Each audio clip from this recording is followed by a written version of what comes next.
Movie എനിക്ക് ഗംഭീരമായിട്ട് ഇഷ്ടപ്പെട്ടു. പിടിക്കണം. ഞാൻ പണ്ട് തൊട്ടേ ഗൗതമാസ്തേ മേനൻ്റെ ഫാനാണ്. നമ്മൾ ചൈൽഡ്ഹുഡ് തൊട്ടേ ഗൗതമാസ്തേ മേനൻ്റെ പടങ്ങളും അതിനെക്കാട്ടിലുപരി പാട്ടുകളും ഒക്കെ കേട്ട് പുള്ളിയുടെ ഒരു ഫാനാണ്. അപ്പോൾ ആദ്യമായിട്ട് പുള്ളി അനൗൺസ് ചെയ്ത പ്രോജക്റ്റ് എന്ന് കേട്ടപ്പോഴേ നമ്മളിത് കാണാനായിട്ട് വെയിറ്റ് ചെയ്യായിരുന്നു. മമ്മൂട്ടി കമ്പനി പ്രൊഡ്യൂസ് ചെയ്യുന്നതെന്ന് അറിഞ്ഞപ്പോൾ തന്നെ നമുക്ക് ഓക്കെ അതിനകത്തൊരു കോണ്ടൻ്റ് ഉള്ള പ്രോജക്റ്റ് ആയിരിക്കും എന്ന് നമുക്കൊരു എക്സ്പെക്റ്റേഷൻ ഉണ്ടായിരുന്നു. പക്ഷേ പ്രമോഷനൊന്നും ഇല്ലാതിരുന്നപ്പോൾ നമ്മൾ വിചാരിച്ചു അങ്ങനെ. അതുകൊണ്ട് വലിയ എക്സ്പെക്റ്റേഷൻ ഇല്ലാതാണ് കണ്ടപ്പോൾ ഭയങ്കരമായിട്ട് ഇഷ്ടപ്പെട്ടു. ഫസ്റ്റ് ഹാഫിൽ കുറേ നല്ല കോമഡീസ് ഉണ്ടായിരുന്നു, നല്ലോണം ചിരിച്ചു. സെക്കൻഡ് ഹാഫിൽ നമ്മൾ എക്സ്പെക്റ്റ് ചെയ്യാതൊരു ഇൻവെസ്റ്റിഗേഷൻ മൂഡിലേക്ക് പടം കയറി. ശരിക്കും എക്സ്പെക്റ്റ് ഭയങ്കര ട്വിസ്റ്റായിരുന്നു. ഗംഭീരം, എല്ലാവരും കണ്ടിരിക്കേണ്ട ഒരു മൂവിയായിട്ടാണ് തോന്നിയത്. അതേപോലെ നമ്മുടെ ഈ ഗോകുൽ സുരേഷും മമ്മൂക്കയും തമ്മിലുള്ള കോമ്പിനേഷൻ എങ്ങനെയുണ്ടായിരുന്നു? അവർ നല്ല എന്താ പറയുക, മറ്റേ വാട്സൺ ഷെർലക് ഹോംസ് പോലെ ഭയങ്കരമായിട്ട് സിങ്കായി പോകുന്നുണ്ട്. ശരിക്കും എന്താ പറയുക, ഇത്രയും വലിയൊരു ലെജൻഡറി ആക്ടറിൻ്റെ കൂടെ വർക്ക് ചെയ്യുകയാണ് എന്നുള്ള ഒരു ആ റിച്ചസും ഇല്ലാതെ ഗോകുൽ സുരേഷ് ഭയങ്കര ഗംഭീരമായിട്ട് തന്നെ പെർഫോം ചെയ്തിട്ടുണ്ട്.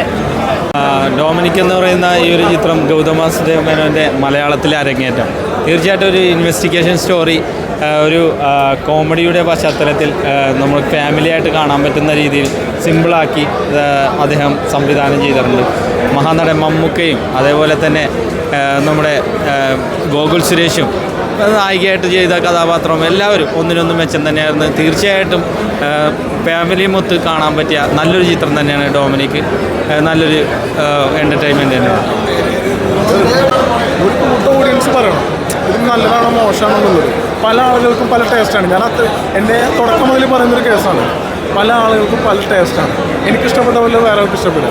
അപ്പോൾ നമ്മളത് ഇഷ്ടപ്പെടണമെന്നുണ്ടെങ്കിൽ, അല്ലെങ്കിൽ അത് എനിക്കിഷ്ടപ്പെട്ട ഒരു പടമാണെന്ന് എനിക്ക് ഫീൽ ചെയ്യണമെന്നുണ്ടെങ്കിൽ നമ്മൾ ടിക്കറ്റ് കൊടുത്ത് പടം കാണണം. അപ്പോൾ നമുക്കത് മനസ്സിലാവും. അപ്പോൾ എനിക്ക് പറയാമെന്ന് വെച്ചിട്ടുണ്ടെങ്കിൽ നിങ്ങൾ പ്രേക്ഷകർ സിനിമ കാണുന്നത് നിങ്ങളെ അഭിപ്രായങ്ങൾ അറിയിക്കുക. സൂപ്പർ ഹിറ്റ് ആണോ? പടം എന്തായാലും നല്ലതായിരിക്കും. ഒരു പടം മോശമല്ല. നമ്മൾ പറഞ്ഞുണ്ടാക്കണതാണ് ഈ പടം പോരാണെന്നൊക്കെ. അത് നമ്മളെ അഭിപ്രായമല്ല, ഒരു കൂട്ടം ആൾക്കാർ പറയട്ടെ, അവർ പറയട്ടെ. അല്ലാതെ നമ്മൾ ഒരാൾ പറയരുത് സിനിമ വളരെ മോശമായിട്ടൊന്നും ഒന്നിനും പറ്റില്ല എന്നൊക്കെ. പടം ആക്ച്വലി ഒരു സ്ലോ പേസ് ഇൻവെസ്റ്റിഗേഷൻ ഉള്ളത്. ഈ മാസം എനിക്കുള്ള 4ാമത്തെ ഇൻവെസ്റ്റിഗേഷനിലാണെന്ന് തോന്നുന്നു. ഗൗതമാസ്തേ മേനോൻ അത് പ്രിപ്പയർ ചെയ്യുകയെന്ന് വെച്ച് കഴിഞ്ഞാൽ ഒരു നമ്മൾ ഷെർലോക്കിലൊക്കെ കണ്ടേക്കുന്ന ഒരു വൈബ് പോലത്തെ ഒരു പടം. അത് മെയിൻ എനിക്കൊരു ഇത് തോന്നിയത് സ്ലോ പേസാണ്. അതുകൊണ്ട് കുറച്ച് പേർക്ക് ലാഗായിട്ട് ഫീൽ ചെയ്യും, പ്രത്യേകിച്ച് ഫസ്റ്റ് ഹാഫ്. പക്ഷേ സെക്കൻഡ് ഹാഫിലേക്ക് വരുമ്പോൾ പടം എൻഗേജിങ് ആയിട്ട് എനിക്ക് തോന്നി. പ്രത്യേകിച്ച് ക്ലൈമാക്സ് തൊട്ട് അത്യാവശ്യം കൊള്ളായിരുന്നു. അവിടുത്തെ ആ പോയിന്റിൽ പടം അത്യാവശ്യം ഹൈ ആവുന്നുണ്ട്.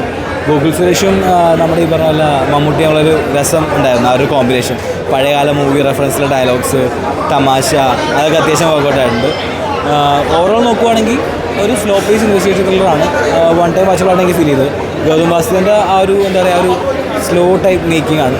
പിന്നെ മമ്മൂട്ടി ആസ് യൂഷ്വൽ ഈ പ്രായത്തിൽ ഒടുക്കത്തെ സ്റ്റൈലിഷാണ്. പ്രത്യേകിച്ച് അവസാനം ഒരു ബീച്ചിലൂടെ നടത്തുന്ന ഷോട്ടൊക്കെ ഉണ്ട്, അതൊക്കെ ചുമ്മാ കിട്ടില്ലായിരുന്നു.